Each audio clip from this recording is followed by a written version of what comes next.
Good morning, everybody. A couple of quick housekeeping tips before we get rolling.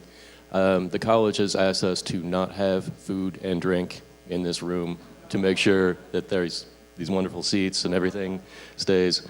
She's not looking, but please try to adhere to that, because they are very, very nice in hosting us here over and over again, and we would very much like to keep that going. And here to say a couple of words of welcome, both to the Lion Summit and to Columbia College Chicago, is somebody who works with both, Suzanne McBride. Thank you. Welcome again. Aww. I should train my children to do that. Welcome. We're thrilled to have you all here. As many of you know, this is the third annual time we've hosted, and we hope to host many more years. As I look back, literally in the hall here, it's great to see people even in the back. Like, I remember the first year, it was like we were pretty much all in front. And I remember thinking, oh, I wish a few more people were here. So we're at more than 200 this year. I think 275 is the capacity for this room, so that's my goal for next year. That we sell it out, and the fire marshal's like, I don't know if you can do this. And I'll just say, oh, it's only 267. So just a reminder, I think many of you already know this, but the restrooms are straight and back. If you could refrain from eating and drinking here, I'd greatly appreciate it. And then also we want to remind you, since many of us are on social media, and there'll be a lot of us following from afar who aren't able to be with us today and tomorrow, please be using our hashtag. So hashtag Lion17. Enjoyed a lot of the tweets yesterday and would like to see even more in the next couple days. I would like to introduce a big supporter of Lion and a big supporter of what we do here at Columbia College in the communication and journalism area, Dr. Eric Friedman. He's the Dean of the School of Media Arts, and he's the person who signed off on everyone coming here and being hosted in this space.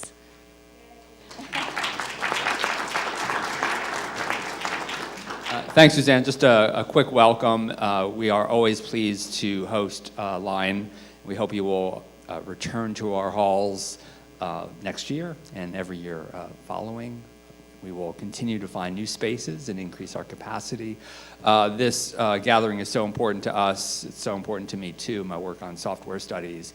And as most of you know, in an age of no-fault algorithms where our websites can be crawled, where news can be distributed independent of people and independent of news sites, where information hierarchies can be undone and misinformation can be readily circulated. It's time that we demand some algorithmic accountability, and it's time that we really focus in on the role of the local and the independent in terms of restoring those trusted information hierarchies in an age where information is readily redistributed, where no one is responsible but everyone suffers. So it's our pleasure to have you engage in a very thoughtful dialogue to drive our work forward. So welcome and have a productive conference.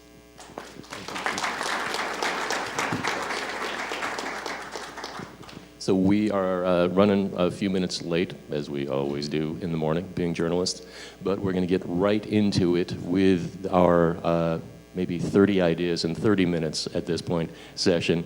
And this is to engage you guys in sharing a very quick tip. You get a minute to talk, like your best idea from the past years.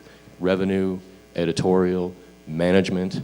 And since she just raised her hand, even though she didn't mean to, I'm going to turn the mic over for 1 minute to Kelly Gilfillan, who always has amazing ideas. What was your best idea this year? Good morning, everybody. We started a new special section, which is really, sometimes special sections are just for a few weeks or whatever. This is a year-round news section, and we called it Home Sweet Home. There was a lot of home improvement businesses that we weren't able to break into, and so we created this, we're the home pages, so we try to have home and work and stuff all the time. And so we created a package where you get, there's 3 different levels. There was title sponsor, presenting sponsor, and supporting sponsor. And title sponsor was, I can't remember, like $2,000 a month or something. And you got a story, which they could submit if they wanted, or we would write it for them, and an ad package. and the title, so Home Sweet Home, brought to you by Lee Company. And we were able to close Lee Company, which is a big heating, cooling, plumbing, electrical, all of that. And we'd been going after them for 8 years, and we finally got them because that's what they were looking for.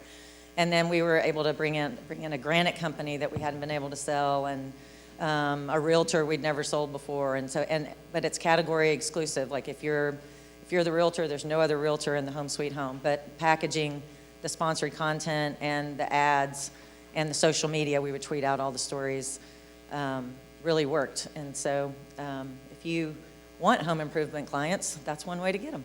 Thank you. Get your hands in the air if you've got one to shout out. Otherwise, I'm going to start calling on people, and nobody likes that. And Bob's up. Bob Conrad, this is Reno. I think the one idea that's really taken off for us with very little work on our end was we turned our Instagram account over to a PR firm in exchange for them running some free sponsored content periodically on our site. And in the course of a year and a half, we went from 1,000 followers, I think we're now up to over 7,000 on Instagram. That's awesome. And we still post kind of newsy type Instagram stuff on occasion, but by and large, we don't really manage it, but we still benefit from that brand outreach, I guess. So, thank you. Who's next? Hi. All right. I already have a microphone. Hi, I'm Denise Lockwood. I own the Racine County Eye News website in the thriving metropolis of Racine, Wisconsin. We like beer. So I formed a newsletter called Beer 30. What we do is actually, it's about food, nightlife, and entertainment, and it's free to subscribe. I envision this to be more of a regional product rather than just Racine County specific. But the way it works is that the name of the game is for us is residual income. So what we want to do is we've had this product for probably about 8-9 months. We have about 11 people, and the foundation of it is our Busyhood pages, our business directory pages. So we actually package those together along with some page management. So we charge $125 a month for that. And then if you manage your own page, we do $75. But the newsletter, I have a writer that I hired that cost me about $200 a month and to do the writing. And she kind of aggregates all of the events into a really good usable form. So every week people get an email from Racine County Eye Beer 30, but then we also, because I was tired of hearing people saying, well, I don't know if what you're doing is working, I actually give away a wristband. It's a Beer 30 wristband that's black, and it's tied to promotions that advertisers can put up, so it's really tailored to whatever they want to do, but it can give them the sense of that what they're doing is working. So I'm pulling the audience, and then I've got the content, and then the show me the money kind of piece of it too. Bruce Putterman, Connecticut Mirror. We're a statewide news publication, and Connecticut, which is the size of a postage stamp, has community foundations all around the state covering even smaller postage stamp-sized geographic regions, and they only fund nonprofits within their little region. And so if you're a statewide organization, it's very hard to get money from all of the foundations because you have to go to each foundation individually to get money, and they don't want to support statewide organizations typically. So our, I would say, greatest innovation this year was that we were able to convene all of the big community foundations in our state to come together and collectively support us with a very nice sized grant, and they have established a single reporting system, so we don't have to do a report for every single foundation, one common standard unified grant application and report. And so we're kind of an experiment for all of the disparate community foundations in the state coming together to fund a statewide enterprise. Hi. Here we go. Hi, I'm Simon Galbraith. I'm here with Ground Source, and I want to tell a success story from Montana Public Radio that I think is applicable to all of us. They use Ground Source to text their community the weather every morning. So you have like a local weatherman that's like a local celebrity, and he ends up in everyone's phone in the morning telling them what the weather is. And using messaging, it's a really unique way to own the relationship with your audience. The dean of the school was talking about how we don't really own those relationships because of algorithms, and I think that's a great way for local publishers to make themselves stand out and be really like close and connected to our communities. And that's it. Good morning, Catherine Gotthard with All Things Writing near Manassas, Virginia. And we established some relationships with local publishers. And one of the things that we do native ad writing for online news sources. And we were able to establish a relationship with Prince William Living Magazine, and they let us have a column called Your Words Mean Business.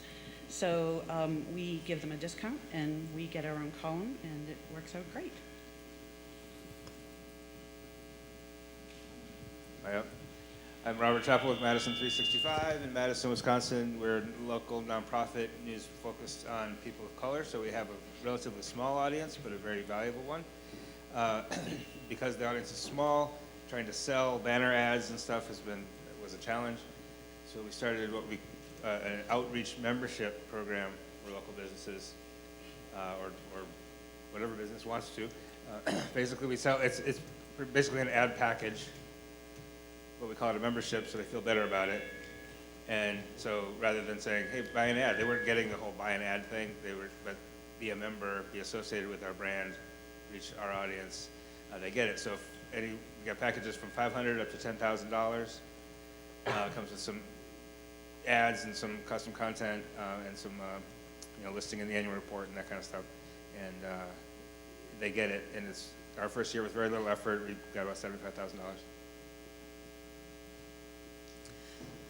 Hello, my name is Heather Bryant. I work with newsrooms, helping them collaborate in something that I've worked on before with small organizations, is creating the time a couple times a year to drive around communities and take photos of major businesses, City Hall, the hospital, the police department, things like that. So you always have a stockpile of imagery ready to go when you have stories about those types of things. And to contact your counterparts in like the Capitol and other areas to get photos of people and places that might be relevant, so that you just always have something ready to go and have a good visual for your site and social media. Hi, I'm Glenn Perkins with Q City Metro in Charlotte, North Carolina. My big thing this year was a collaboration also. When we launched in 2008, we cover the African American community in Charlotte, by the way. And when we launched in 2008, there was a legacy black print publication. There was a magazine. And after 8 or 9 years of beating each other over the head as competitors, we decided we would tiptoe into collaboration just a little. The first thing we did, we launched a speakers series, which we found sponsors for. We've already hosted our first event, and we have others planned. And now we're looking into some other ways we can collaborate as well. As you might imagine, some want to go very fast and very far. Others are kind of like, well, let's just kind of tiptoe into that. But I think we're in a good place, and it's all about trying to better serve the community and make money. And I will say this: when the three publishers walk in, print, online, and magazine, we get a reception from advertisers that we don't get when we walk in alone. Thank you. Back up there. Oh. Hi, I'm Peter Blanchard. I'm the editor, publisher, founder of the Cortland Voice. We cover a county of about 50,000 people, Cortland County. It's in upstate New York. And the best thing I did this past year was to decide to pivot from pursuing a nonprofit model to for-profit. We hadn't filed for 501c3 status, so it was a fairly easy transition for us. We had trouble getting enough revenue from memberships and donations to get enough financial support to keep it going, and we couldn't offer advertising options that really entice advertisers. They wanted certain things, and with nonprofit there are a lot of restrictions on that, and you have to rely mostly on underwriting. So we've been able to give better advertising options, but since we're already a small organization, we've been able to keep our news content the same. So our readers didn't really notice a change, nor did they cause an uproar when we said that we were going to pivot to for-profit. So that was the best decision for me and my organization. Thanks. And one thing I neglected kicking this off, and it might encourage a couple more of you to pipe up. We're going to vote on the best idea after, and the winner gets a $100 gift card. So make your pitch, David. $100 on the line. Well, I won't win because this idea hasn't paid off yet, but it's an interesting one. Maybe it's just that damn good, though. You have an honorary prize for that. Anyway, I'm David Fritzie. I'm executive editor of Oklahoma Watch, a statewide investigative nonprofit. And we're trying something new because we know that if you want donations, you need to establish relationships. So we have started swapping ad display and banner spots and in our newsletter for tickets to galas sponsored by nonprofits and others. This has allowed us to get out there and meet a lot of people who have money or discover people who already follow us. They could provide testimonials. They might be future board members. It's great. And it forces us to get out of the newsroom and to meet just a whole cross-section of people, and also to find out what these groups are doing. There might be some good stories and even forum participants. So it's working so far. Hi, I'm Ronnie Newton. I'm the editor of weha.com in West Hartford, Connecticut. We're just a regular hyper-local news site covering pretty much everything about the town. But one idea that I have had years ago, actually, I actually had the idea before I worked at WeHa when I used to work for West Hartford Patch. I do this Business Buzz column once a week. It's written in first person. It's a column. It actually starts with a little bit of an editorial comment. Sometimes it's the weather, sometimes it's things going on in town. This Monday's column will be all about the Lion Conference. But I usually have anywhere from 5 to 10 or maybe even more, just little blurbs about things that are happening in businesses in the town. But it gets thousands of page views every week, and as it's grown in popularity, people are clamoring to get a mention in it because it's, well, even a couple people here who live in our town say it's the first thing that they look at every Monday morning. I always try to find some kind of surprise about some new business opening, or it's openings, closings, and other news. But anyway, it's just been a really successful piece of content. I can also link to other stories that I've written during the week or tease about things coming up. And it's just a great way to inform the public, and people really seem to like it. Thank you. I'm Larry Phillips with Richland Source in North Central Ohio. One of the things we've done with education coverage, we started originally, like a lot of people, just shooting prom galleries. And then in the fall, last year, we followed up with homecoming galleries. And then last Christmas, we went to all the high schools in our coverage area and said, you're all doing Christmas concerts. Can we come out and shoot a video of one Christmas song from each high school? So it's a 3-minute video, and everybody gets their little Christmas carol, whatever. Then last spring, we went to an advertiser and said, would you like to sponsor the prom galleries? Would you like to sponsor the homecoming galleries? Would you like to sponsor Christmas carols from each of the schools? And we've turned it into a pretty decent money-making thing while we're also providing coverage and not impugning our journalistic integrity. They're simply videos and photo galleries, that's it. But I think it was 2 weeks ago, we had 5 homecomings on a Friday night, or on a Saturday night, and we had over 350,000 page views. So. I'm Marcy Setlow from the Berkshire Edge in southwestern Massachusetts. I actually have 2 things that I want to talk about, but the first one was that we started our new real estate section this summer, which has turned out to be extremely popular. We call it Real Estate Friday. We post new articles on Thursday night, and we promote it on Friday, and we're getting lots of readership. And what it includes is we have 2 sponsored content sections. We have one that's called Property of the Week, and the other is something called What's on the Market. And and what's on the market changes every week. We do a different theme every week. So this week we're doing lots that are for sale. Build your dream house, land for sale. We've done, $1 million properties, waterfront views. I mean, we change the theme. And what we do is that we look through the MLS listings. We find, 10 or 15 properties that qualify for our theme. We call the brokers and we say, we're doing, land for sale. Do you want to be included? $50, give us your credit card. And we do a really, and so it's and I charge $200 for the property of the week, and it's really generating a lot of revenue. The section is not just these sponsored content, though. We try to have enough content in it so that people will keep coming back. So we have a column called Transformations, where I ask interior designers, architects and landscape designers to write me an article about a site that they've transformed. And so this also increases our audience and increases involvement throughout the community of that sector. And they eventually, come and advertise with us. I have another column called Market Perspectives, where again I invite people to write me columns with pictures of, so we have one article on what's the value for, why should we have market value or low income housing while we're promoting high-end real estate. So, and we have a gardening article every week. We have a columnist.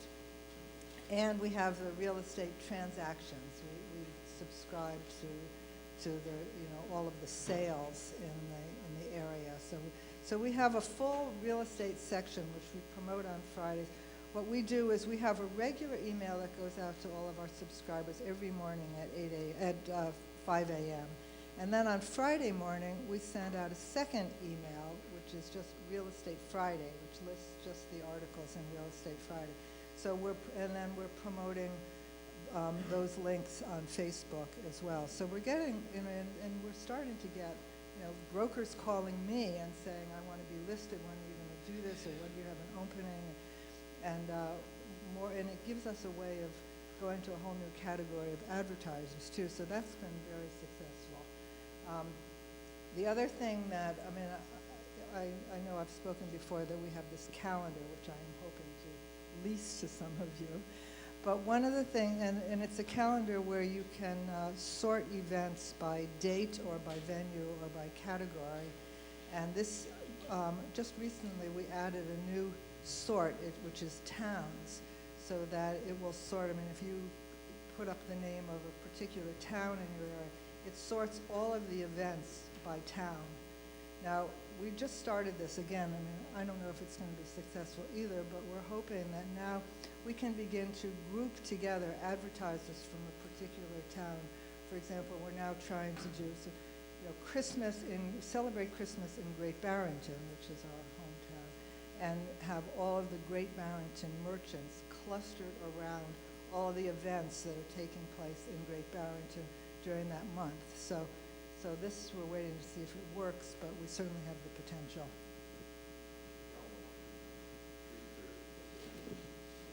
Good morning, I'm Teresa Whipple, and I run 3 community news websites just north of Seattle, and they all share a school district. And about 3 years ago, we started a video show called This Week in High School Sports. And we profile athletes, 4 to 6 athletes that come on the show, and we have a local sports guy who interviews them. We base it on performances of the week. We try to alternate between the different sports, between boys and girls, that kind of thing, who's doing well and all of that. We have sponsors for that. We have a local hamburger place that sponsors it monthly, as well as a local plumbing company that provides an Athlete of the Week t-shirt that we award on the show. And the one thing that we decided to do this year was to reach out to one of our local private high schools and offer to do a show for them separately. So they're also coming in with their athletes, charging them separately for that. And it's been great engagement with the younger community and their parents, and really have enjoyed doing it. Good morning. I'm Bill McFadden. I'm the publisher of NewsHawk in Santa Barbara. I'm here with one of my business partners, Kim Clark, who's on the board. Santa Barbara has a downtown that's in a sad state of disrepair, and it's really become a flashpoint in the community. And a lot of people in the community are working on things, but they're all in silos. Government's working on it, architects are working on it, downtown business owners are working on it, but nobody's really asking the community for their input. So we decided that it would be up to NewsHawk to take this project on and fix State Street ourselves. So we put together a project, raised about $80,000 in about 19 or 20 days. And I'm pretty confident I can go, once I get back, I can raise another 10 just dialing for dollars. But the idea is that we did a four-part series, or in the middle of a four-part series. The first part was the history of downtown Santa Barbara. We're currently in the phase of explaining all the issues that are going on currently, providing context for our readers. The next phase will be looking at other downtowns in California and Boulder, Colorado that are thriving and what are they doing different. And then in the fourth part is we're going to force the Harkin platform, which we've renamed NewsHawk Asks, into hopefully into a virtual town hall where we can get our readers involved to identify priorities. That will conclude our project, and then in 2018 we're doing a second project with a goal of about $200,000, where we will, whatever our readers have come up with as the main priority, we'll have an outside speaker come in for a public forum, get everybody rah-rahed up, and then the next day do an all-day hackathon on the rest of the priorities with stakeholders, government officials, everybody in the same room, so that we can come up with specific plans that if we want more housing on State Street or whatever it is, these are the steps that we need to take this year, 5 years from now, 10 years from now to make that happen. NewsHawk does special projects several times a year because, as you all know, most of us can't do in-depth reporting on a sustained basis. So what we do is 2 to 3 times a year we'll raise some outside funding that will allow us to hire reporters to backfill so our own staff can go spend 3 weeks on an issue. It's very, very exhausting to raise that money every time because that usually falls on me. But the idea would be that with this downtown project, since State Street isn't going to be fixed in a year, that we can continue to do this and we can just renew all those sponsorships year after year, and then we'll take this to other communities in our county and coverage area. Doug? So I'm Doug Hardy. I'm with Connecticut News Junkie in Hartford, and we figured out that it's really hard for people to get information about candidates before elections these days. There's just so few newspapers doing candidate profiles, and there's no central clearinghouse for it, for all this information. So we created an app that presents like a website. It's called vote.ctnewsjunkie.com, and we basically crowdsourced candidate profiles. And in a state like Connecticut, there's 169 towns. Each town will have 20, 30 different offices that are up for election. So you're talking about 5,000 people. And the state doesn't have a list of those people. But we did some outreach, and we actually launched it for legislative races. But what we found is that the municipal races is generating a ton of traffic. And we're getting engagement from parts of the state that we've never really had anybody in contact with us. So, candidate profiles don't sound very exciting, but there are organizations in every community that are desperately trying to get information about their candidates out. So it's an excellent way to engage those organizations and use their avenues for distribution.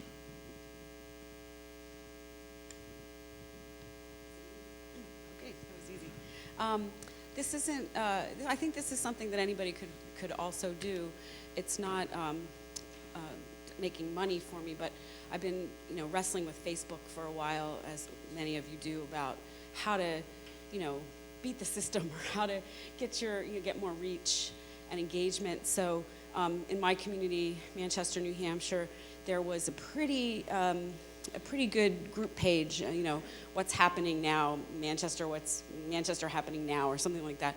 So I started posting stories there pretty regularly, and at some point, engaged with the administrators of that page, and they, of all the things people post, my posts were the most legit, I guess you would say, because they were news posts, and they were, they trusted me. So they asked me if I wanted to be an administrator of the page with them because they had some issues and couldn't do it as much as they were doing it. And I said, at first I said in my head, are you crazy? Like, who's got time for that? But then I thought, am I crazy? Like, that's perfect. So at that time there was probably, 5,000 followers. But then I became a gatekeeper as the administrator of this page. So stories would come in and I could approve them for the page. It was a group page with approval, but I also saw stuff before they got posted. And so I could stop a post and contact the poster and say, hey, this is really interesting. I'd like to do a story about this. And so instead of posting it for everybody to see on Facebook and the competition, I swooped in on those stories. And the one significant story was a woman went walking in the local historic cemetery every day, and she saw all this, graffiti and needles and, people doing damage, and it was heartbreaking, to see this, our founding fathers, people desecrating their graves, and she had these great photos. So I stopped it from going online, and I said, let's go to the cemetery. So I walked through with her. I prepared to do a story, beautiful photos. They were very forthcoming. And as I called the city to find out more about the Parks and Recreation administration of the cemetery, they said, well, that's interesting because there's a woman who just adopted the cemetery and she's looking for people to start a community, program to revive the cemetery. So I contacted that woman, and then that woman got together with the other woman who posted the photos, and they created the Save the Valley Cemetery group, and now they're like getting grant funding to revive the cemetery, all because I took over as an administrator of a Facebook page and am able to sort of leverage that to my advantage. The group now has 28,000 followers in my hometown, and interestingly enough, the Everything New Hampshire Facebook group also asked me to be an administrator. So now I have their 25,000 followers, I have the 28,000 followers, and then I have my own 10,000 on my page. So you put that all together, and in my opinion, group pages, it's like if you want to see it, and those people are in the group because they want to see everything that's going on in the community, it's not like Facebook decides what they see. If they're following along, they'll see almost everything. And then pages, they can engage, they can comment, and so when people say things, you as an administrator can say, hey, that's an interesting idea. Why do you think that? And can we talk? And I'd like to do a story about that. So it's been a really, Facebook, I don't fully leverage it, and I don't know what the future holds, but for me, in this past year, it's been a source of interesting stories that I jump on them first.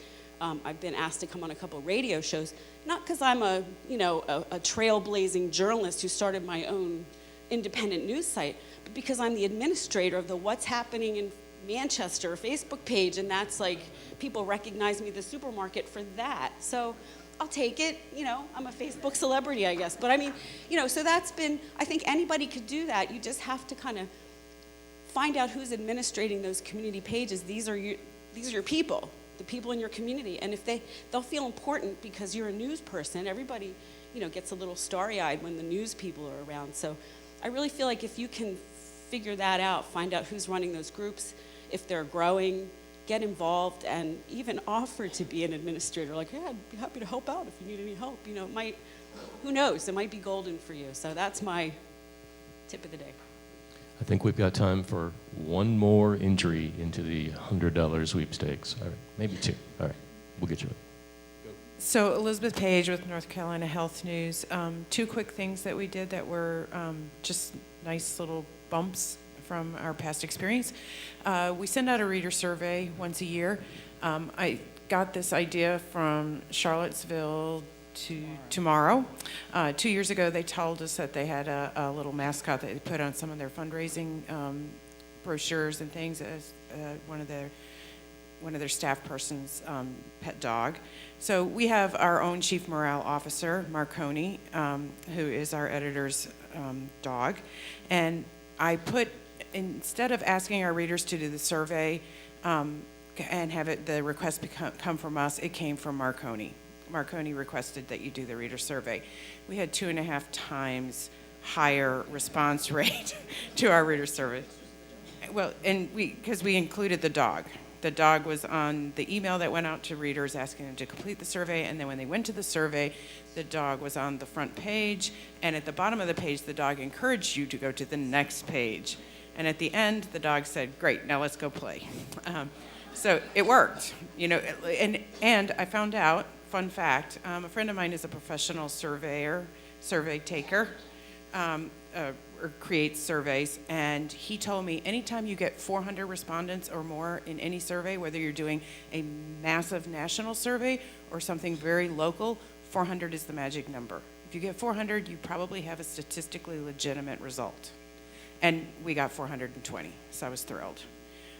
So that was one thing. The other thing we did is we have a pop-up window now encouraging you to sign up for our newsletter. And instead of having it pop up at the beginning when you come on the website, because that's annoying to the reader, we wait till they've moved around the website. I'm not sure what the actual rules are that triggers the window, but when you're leaving the website, it says, "Hey, would you like to keep up with the headlines?" And our email subscription list has grown by over 50% this year already, and I expect it to hit 60% by the end of the year. That's and great. when I go around the state, people say to me, "Wow, your dog's cute." Last one. Two things. I'm Dina Rabiner from Brooklyner in Brooklyn, New York.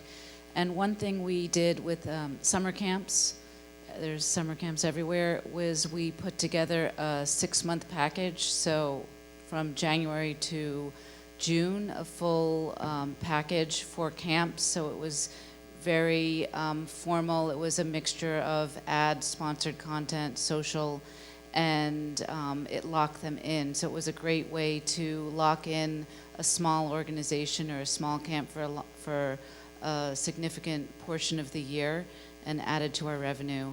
Another thing that we're about to do is we review a lot of restaurants, and for online news, it's very hard to print it out and have it look good. So now we are putting together a template that we send to when we do a restaurant review or a business review. We can send it to them so they can put it on their wall. So it's another way for us to raise our profile offline and for them to be proud of being written up. Thank you very, very much, everybody.